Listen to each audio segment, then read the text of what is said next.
सम्मानित मंच और गुड़ामालिनी और आसपास के क्षेत्रों से आए हुए बुजुर्गों, भाइयों, बहनों, प्यारे बच्चों और बाहर से आई हुई टीम और उनके सदस्य, मैं सभी को प्रणाम करता हूं और इस ऑर्गेनाइजिंग कमेटी गुड़ामालिनी जाट समाज को बहुत बहुत धन्यवाद देना चाहता हूं, तहे दिल से धन्यवाद देना चाहता हूं कि इन्होंने एक कबड्डी जैसे स्पोर्ट्स को मैन वुमेन दोनों की कैटेगरी के अंदर में एक भव्य आयोजन करके एक बहुत अच्छी पहल की है ग्रामीण क्षेत्र के अंदर में स्पोर्ट्स कंपटीशन ऑर्गेनाइज करने की। इन सभी के अंदर में जो भामाशाहों का रोल है, बहुत बड़ा रोल है। मैं 50 विलेजर से अभी आया हूं। मैं पहले माफी चाहूंगा कि मैं आने में थोड़ी देर हो गई, क्योंकि वहां रावताराम जी माठ साहब का रिटायरमेंट था, उस प्रोग्राम में चले गए।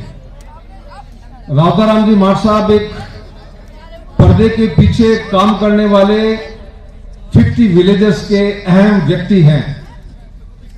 बाड़मेर के अंदर में 500 वर्ग गज का अपना प्लॉट 50 विलेजर्स की सेवा के लिए उन्होंने ऐसे निहित कर रखा है कि जो चाहे इसके ऊपर में जैसा चाहिए आप कंस्ट्रक्शन कराओ, पर बच्चों की एजुकेशन कंटिन्यू होनी चाहिए।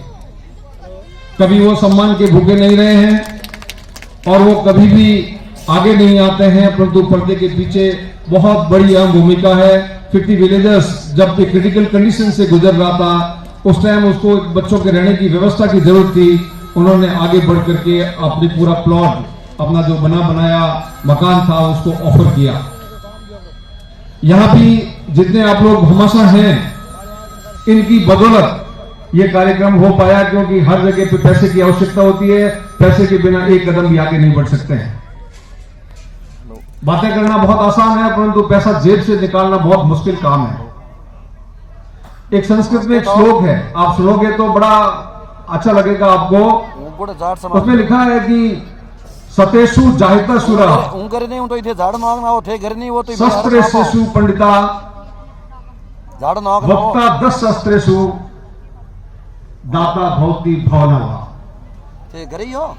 100 में एक शूर व्यक्ति पैदा होता है, 1000 में एक विद्वान पैदा होता है, 10,000 में एक अच्छा वक्ता पैदा होता है, परंतु 1 लाख व्यक्ति के अंदर में भी एक अच्छा दान देने वाला दानी व्यक्ति पैदा हो, इसकी कोई गारंटी नहीं है।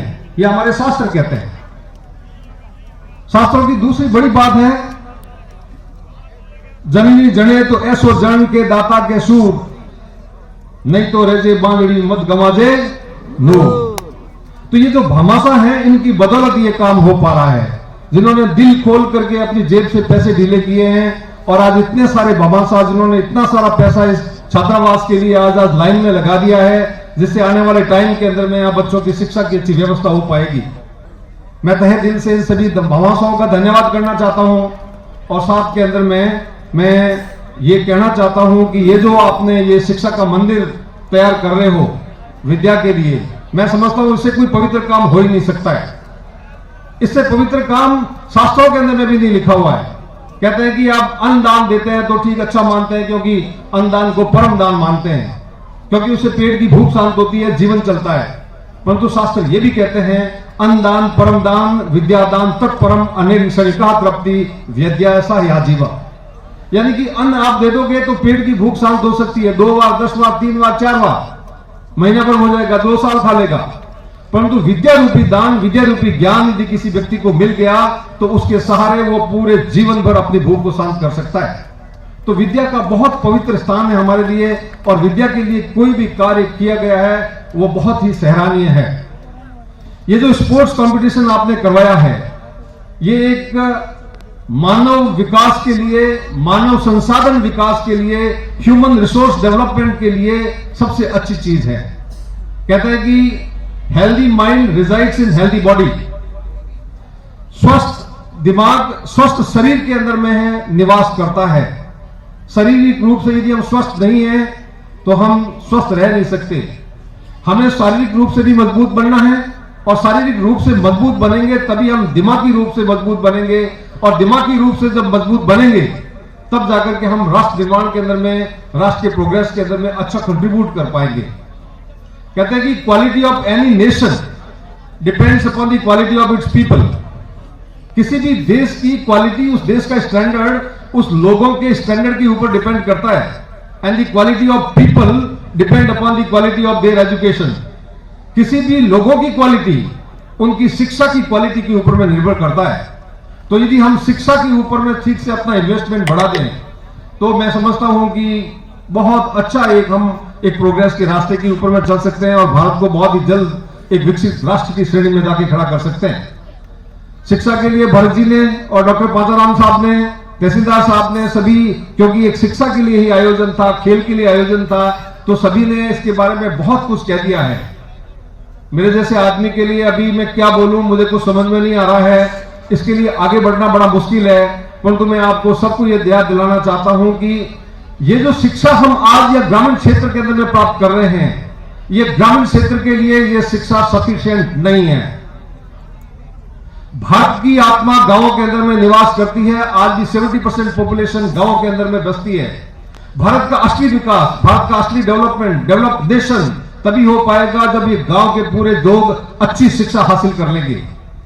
हम एक अच्छी शिक्षा, बच्चों को कहते हैं कि हमने जी बीए करवा दिया, एमए करवा दिया, कोई डॉक्टर की डिग्री करवा दी, इंजीनियर की डिग्री करवा दी, तो हम समझते हैं कि हमने बहुत बड़ा काम कर दिया, हमारा बच्चा तो एमए पढ़ा हुआ है। परंतु हमें समझ में नहीं आता है कि जो क्लास, जो शहरी लोग, जो हायरार्की के ऊपर एचेलॉन पे बैठे हुए हैं, उनके बच्चे तो विदेशी विश्वविद्यालयों के अंदर में जाकर के 1-1 करोड़ रुपए की फीस भर करके आईवी लीग यूनिवर्सिटी से पढ़ करके आते हैं। तो हमारे बच्चे उन बच्चों की कंपैरिजन के अंदर में, तुलना के अंदर में कहां स्टैंड कर पाएंगे। हमें चाहिए कि हम अपने गांव के लोगों का, गांव के पारिवारिक लोगों का, गांव के समाज का शिक्षा के अंदर में इन्वेस्टमेंट बढ़ाएं। शिक्षा के अंदर में जब तक हम इन्वेस्टमेंट नहीं बढ़ाएंगे तब तक हमारा कोई कल्याण ज्यादा होने वाला नहीं है। और इसका इन्वेस्टमेंट का कोई एंड नहीं है। जितना आप बढ़ा सकते हो उतना बढ़ाओ। आपके आसपास के अंदर में नजर डाल करके देख लो कि आपके जो आसपास के अंदर में जो बच्चा आज से 5 साल, 10 साल, 15 साल पहले शहर के अंदर में पढ़ने के लिए गया है, या मेट्रो सिटीज में, दिल्ली में, बेंगलोर में, बॉम्बे, कलकत्ता के अंदर में पढ़ने के लिए गया है, आज उसका जीवन स्तर एक गांव के आदमी जिसने एमए यहां से कर रखा है, उसके जीवन स्तर के अंदर में कितना फर्क है। आज से जो 50 साल पहले जब बलदेव जी मिर्जा आते थे और गांव के अंदर में घूम करके कहते हैं कि बच्चों को अच्छा पढ़ाओ, वहां जब जिन लोगों ने उस टाइम के अंदर में समझदारी आ गई, खरीद के अंदर में रामदास जी डेवकिया साहब को आ गई, वहां जैसलमेर के अंदर में जाओ तो हरियाणा के अंदर में खट्टाराम जी को आ गई, जोधपुर के अंदर में जाओ तो गुलाराम जी बेंदा का रतकुड़े वाला उनको आ गई। ये 3 ऐसे विलेज हैं, एक रतकुड़िया जोधपुर का, हरियाणा जैसलमेर का, और ये जो खड़ी गांव है आपका बाड़मेर का। इन तीनों गांवों को आप जाकर के देखो तो आपकी अकल क्या नहीं करेगी कि कैसे कैसे शिक्षा के माध्यम से लोग विकास करते हैं। हरियाणा के अंदर में एक परिवार के अंदर में, अभी मैं 3-4 दिन पहले किसी जात से बात कर रहा था, एक जाखड़ परिवार है जिसके एक परिवार के अंदर में 12 डॉक्टर है। 12 एक ही दादा के पोते हैं, वो एक ही दादा के 12 पोते डॉक्टर है वो। ये शिक्षा के अंदर में इन्वेस्टमेंट है उनका, क्योंकि आज से 50 साल पहले उन्होंने शिक्षा के बारे में जागृति हासिल कर ली थी। रतकुड़िया के अंदर में जाके देखो, एक छोटा सा गांव है, 2500 के आसपास में उस गांव के अंदर में सरकारी नौकरी पे हैं, जिसमें से 73 लोको ड्राइवर्स है। 73 लोको ड्राइवर्स है उस गांव के अंदर में। चपरासी से लेकर के आईएएस तक वहां पे पड़े हुए लोग मिल जाएंगे, उसके अंदर में उस रैंक के लोग मिल जाएंगे। गुलाराम जी बेंदा जिन्होंने उस टाइम में एजुकेशन की अलग जगह थी, उनका बेटा गोवर्धन जी कलेक्टर बना, आईएएस बना, उनका बेटा जो आर्मी के अंदर में कर्नल बना, उनका बेटा दूसरा एक बड़ा कॉन्ट्रैक्ट किया, और अभी जो उनके जो कर्नल साहब है, उनका जो बेटा है वो यूएस के अंदर में सेटल हो गया है। यानी कि आज से 50 साल पहले जो शिक्षा के बारे में लोगों ने के अंदर में जो जागृति आ गई, वो लोग आज पता नहीं कहां पहुंच गए हैं। और हम यहाँ खुश हो जाते हैं कि हमारे बच्चे ने एमए कर लिए। और हमारे बच्चे यहाँ एमए कैसे करते हैं, हमको अपने अंदर झांक करके देखना चाहिए कि वो क्लास अटेंड करते नहीं है, वो बस नकल करके या इधर उधर की कुंजियां पढ़ करके, पासबुक लेकर के एमए की डिग्री हासिल कर लेते हैं। जब वो कंपटीशन के अंदर में जाते हैं तो कंपटीशन के अंदर में उनके नंबर 0 आते हैं। जब वो कंपटीशन के अंदर में 0 नंबर आते हैं, फिर कहते हैं जी हमारे साथ पार्शियलिटी हो गई है, ये जो चीजें हैं हमको सीखना पड़ेगा कि हमको सही मायने के अंदर में शिक्षा का इन्वेस्टमेंट करना पड़ेगा। भरत जी ने जैसे बताया कि हमको अब बच्चों को सेंट्रल यूनिवर्सिटीज के अंदर में भेजना पड़ेगा, अच्छे अच्छे इंस्टीट्यूशन के अंदर में भेजना पड़ेगा, तब जाकर के हमारा शिक्षा के अंदर इन्वेस्टमेंट बढ़ेगा। मैं आपको अभी हम कार के अंदर में आ रहे थे, आते आते डॉक्टर हरदान साहब के साथ में एक बात कर रहे थे, वो बात में अक्सर दूसरे अपने स्पीच के अंदर में भी बोलता हूं। इजराइल एक देश है, यहूदियों का देश है। उस देश की खासियत है कि यहूदियों की जो सिटीजनशिप है वो उसके अंदर में इजराइल की सिटीजनशिप उनकी कभी भी खत्म नहीं होती है, चाहे वो वर्ल्ड के किसी कॉर्नर में जाकर के बस जाए। 1947 के अंदर में एक यहूदियों का एक सम्मेलन हुआ इजराइल के अंदर में। पूरे वर्ल्ड से यहूदी आए, क्योंकि उससे पहले सेकेंड वर्ल्ड वॉर के अंदर में हिटलर ने उनको बहुत तंग किया था, गैस चैम्बर में डाल करके मार दिया था। यहूदियों को बोला था तुम निकम्मे हो, तुम किसी काम के नहीं हो, यहूदी इस धरती के ऊपर में भार है। तो यहूदी वहां इकट्ठे हुए इजराइल के अंदर में, और इजराइल में इकट्ठे होकर के उन्होंने कहा है कि भाई हम कुछ पैसा इकट्ठा करते हैं और अपनी कौम को ठीक करने के लिए कुछ काम करते हैं। तो वो इकट्ठे हुए, सब अपने अपने जो पैसे लेके आए, बहुत बड़ा पैसा इकट्ठा हो गया। वहां पे पैसा इकट्ठा होने के बाद में उन्होंने डिस्कशन किया कि भाई इस पैसे का क्या करें। तो किसी ने कहा कि भाई ये कर ले, वो कर ले। एक यहूदी ने कहा कि भाई हमारा जो एक धर्म स्थान एक इजराइल के अंदर में होना चाहिए, ताकि हम सब वहां पे पहुंच जाएंगे, वहां पूजा अर्चना करेंगे। इस बहाने पूरे यहूदी वो इजराइल के अंदर में आएंगे, बंद करके रह जाएंगे। उसको धर्म स्थान को कहते हैं, जैसे अपन मंदिर कहते हैं तो यहूदियों के धर्म स्थान को सिनागॉग कहते हैं। तो ये तकरीबन सिनागॉग बनना तय हो चुका था। उतने के अंदर में एक पढ़ा लिखा यहूदी खड़ा हुआ, उसने कहा कि मुझे माफ करना, मैं एक आपको सजेशन देना चाहता हूं, यदि आप मानोगे तो। उन्होंने बोला कि ठीक है, आप सजेशन दो। तो उसने कहा कि सर हम सिनागॉग जो मंदिर है उसको थोड़ा ऋण देते हैं, वो बाद में भी बन जाएगा, उसका कोई बहुत बड़ा नहीं है। हम भगवान को तो घर में बैठ के भी याद कर सकते हैं। ईश्वर तो घट घट के अंदर में बसता है, कण कण के अंदर में ईश्वर बसता है। उस मंदिर की कोई खास आवश्यकता नहीं है। इतना पैसा इकट्ठा हो रखा है कि हम एक ऐसा विश्वविद्यालय बनाए यहाँ पे, और उस विश्वविद्यालय को साथ साथ में आधा पैसा इतना ज्यादा है कि इससे विश्वविद्यालय भी बन जाएगा, और एक इतना बड़ा फंड बन जाएगा कि उस फंड के माध्यम से उन टीचर्स रखेंगे, उनकी तनख्वाह भी हो जाएगी, और हॉस्टल में आकर के पूरे वर्ल्ड से जो यहूदी बच्चे आएंगे उनके खाने पीने की व्यवस्था भी हो जाएगी। हमको उसके बाद में कभी भी पैसा इकट्ठा करने की आवश्यकता नहीं पड़ेगी। तो उन्होंने कहा बहुत अच्छी बात है, उनको सजेशन को मान लिया गया। 1947 की बात है। 1948-49 के अंदर में यहूदियों का विश्वविद्यालय बनना शुरू हो गया। 1953 के अंदर में इजराइल के अंदर में विश्वविद्यालय बनकर के तैयार हो गया, और उसके बाद पूरे वर्ल्ड के यहूदी फ्री में आकर के हायर एजुकेशन वहां पे लेते हैं, टेक्निकल एजुकेशन लेते हैं। इतना बड़ा कैंपस है कि सब तरह की टेक्निकल एजुकेशन, सोशल साइंसेज वगैरह वहां फ्री दी जाती है, कोई पैसा वहीं नहीं दिया जाता है। आज आप डाटा उठा करके देख लीजिए, वर्ल्ड के अंदर में यहूदी पॉपुलेशन 96% यहूदी पॉपुलेशन पोस्ट ग्रेजुएट है। 96% पोस्ट ग्रेजुएट है। यदि हिंदुओं का डाटा उठा के ले लो तो ये 20-21% ही पोस्ट ग्रेजुएट हो पाते हैं। मुस्लिम का यदि डाटा उठा करके देख लो तो 14% पोस्ट ग्रेजुएट है। क्रिश्चियंस का डाटा उठा कर देख लो तो 30% के आसपास पोस्ट ग्रेजुएट है।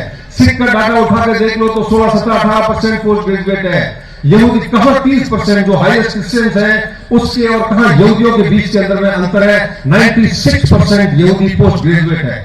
यही कारण है कि इजराइल की टेक्नोलॉजी, जो डिफेंस टेक्नोलॉजी कह दो, या जो अपनी किस प्रकार की वर्ल्ड के अंदर में जिस प्रकार की कैमरा की टेक्नोलॉजी कह दो, ड्रोन की टेक्नोलॉजी कह दो, खेती का कह दो, ड्रिप इरिगेशन का कह दो, हमारे फार्मर्स उस छोटे से इजराइल देश जिसका बाड़मेर जिले से भी क्षेत्रफल कम है, उस देश के अंदर में जाकर के हम खेती करना उनसे सीख के आते हैं। ये सिर्फ एजुकेशन का कमाल है, ये उनकी एजुकेशन पोस्ट ग्रेजुएशन का कमाल है।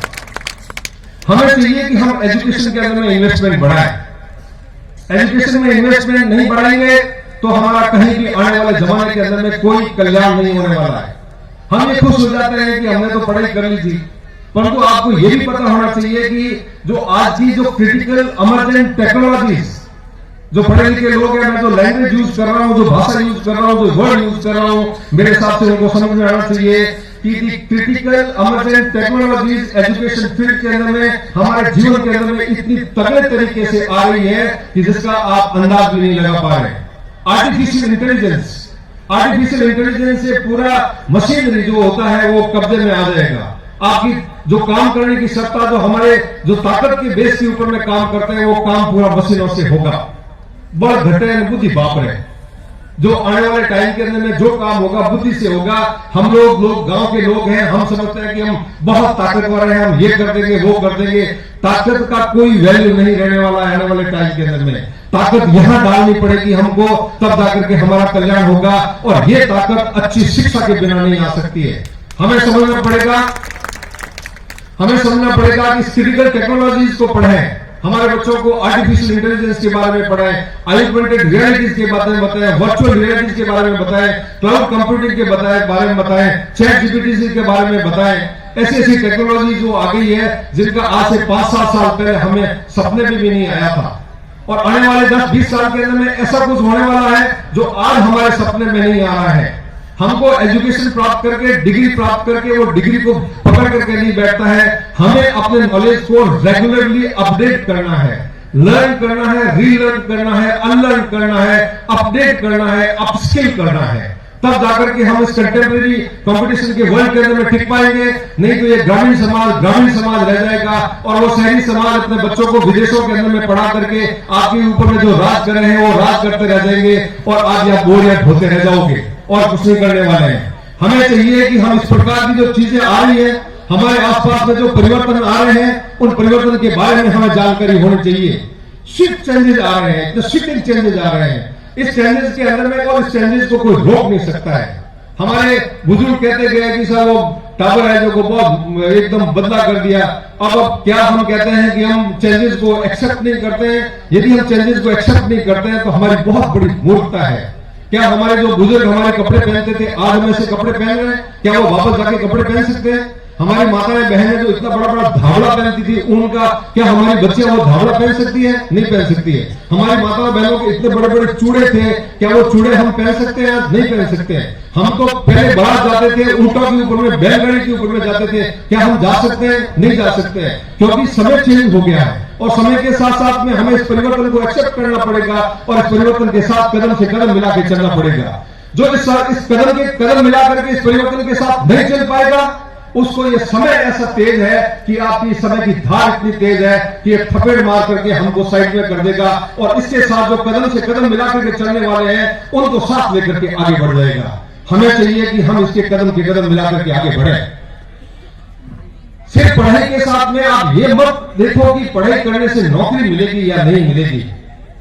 पढ़ाई आपका जो है वो सब द्वार खोल देती है।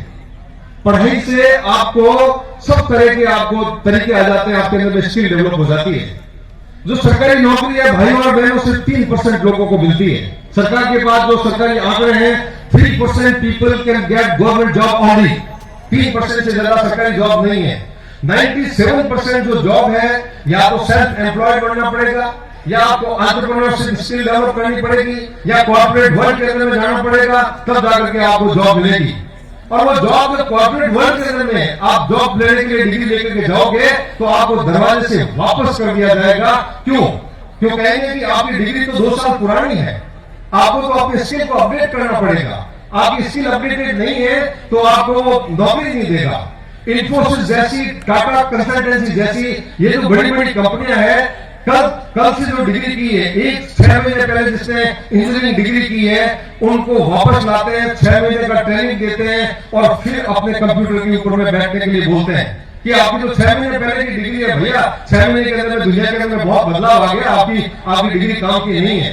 हम खुश हो जाते हैं कि हमने डिग्री ली हुई है, हमें नौकरी मिलेगी। कहीं नौकरी नहीं मिलने वाली है। हमें चाहिए कि हम हर एक फील्ड के अंदर में अपना जो है वो भागीदारी को निश्चित करें। हमको हर फील्ड के अंदर में, स्पोर्ट्स के फील्ड के अंदर में भी, बिजनेस के फील्ड के अंदर में भी, सेल्फ एम्प्लॉयमेंट के अंदर में भी, हर फील्ड के अंदर में हमको अपनी भागीदारी निश्चित करनी पड़ेगी। और वो सिर्फ शिक्षा के माध्यम से हो सकता है। जो डेमोक्रेसी, ये जो डेमोक्रेसी है भाइयों और बहनों, इस डेमोक्रेसी की ताकत को हम सभी को समझने की आवश्यकता है। आज जब हम यहां पे बैठे हैं, आज हमारे पास जो अपॉर्चुनिटीज है इस डेमोक्रेसी ने दी है। नहीं तो आज से 70 साल पहले 1947 से पहले आपको बोलने का अधिकार नहीं था, आपको अपने खेत के अंदर में पकाया हुआ अन्न घर लाने का अधिकार नहीं था, आपको अच्छे कपड़े पहनने का अधिकार नहीं था, अच्छा गहना पहनने का अधिकार नहीं था, आपको स्कूल में प्रवेश लेने के अधिकार नहीं थे। आज हम चाहते हैं तो प्रधानमंत्री के घर का भी घेराव कर देते हैं। और यदि उससे आज 200-300 साल पहले की बात देखो, एक खेजरली विलेज है जोधपुर के पास के अंदर में, एक पेड़ काटने के लिए जागीरदारों ने 363 लोगों का सिर कलम कर दिया था, खून की दरिया बहा दी थी और उनको दया नाम की कोई चीज ही नहीं आई थी। 363 लोगों का, जो अमृता देवी बिश्नोई है माता है, उसने कहा कि ये खेती है, नहीं बांटोगे, काटना नहीं है। और वो जब उन्होंने कहा कि नहीं नहीं ये राजा साहब का ऑर्डर है, आपको तो काटना पड़ेगा, तो उसने कहा कि मेरा सिर काट दो, तो उन्होंने सिर ही काट दिया उसका। कोई उनको रहम नहीं आई है। आज जो डेमोक्रेसी के अंदर में ऐसा कोई एक भी आदमी को कोई गोली चला दे तो सरकार हिल जाती है, उसके लोगों के पता नहीं क्या उनको जवाब देने पड़ जाते हैं। आप डेमोक्रेसी के अंदर में रह रहे हो, इस डेमोक्रेसी की ताकत को समझो, इस डेमोक्रेसी को मजबूत करो। डेमोक्रेसी को मजबूत करने के लिए हमें अपने बच्चों को पढ़ाना बहुत जरूरी है। बच्चे की संविधान की ताकत को, संविधान में दिए गए अधिकारों को, संविधान में दिए गए कर्तव्यों को, संविधान के दिए गए जो आपके जो एप्रेटिस हैं, राइट अगेंस्ट द एक्सप्लॉयटेशन, जो जुडिशरी के माध्यम से आप अपनी ताकत को ले सकते हैं, वो इस संविधान को समझने से आएगा। पढ़ा लिखा व्यक्ति होगा तभी आएगा। तो इसलिए ये मत सोचो कि मेरे को नौकरी तो नहीं करनी है, पढ़ के क्या करना है। आप अनपढ़ हो तो आज के जमाने के अंदर खेती भी नहीं कर सकते।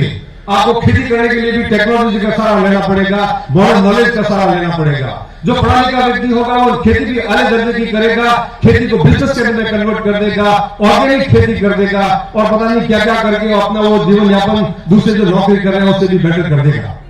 जो ये डेमोक्रेसी है, इसके 4 पिलर्स है। ये जो प्रजातंत्र है इसके 4 पिलर है: पॉलिटी, एग्जीक्यूटिव, जुडिशरी